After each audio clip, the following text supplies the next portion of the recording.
Hãy subscribe cho kênh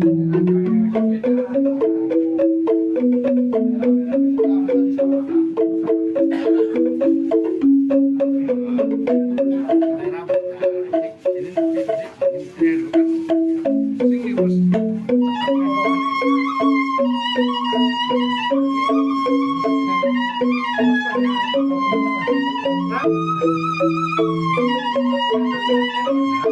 bỏ lỡ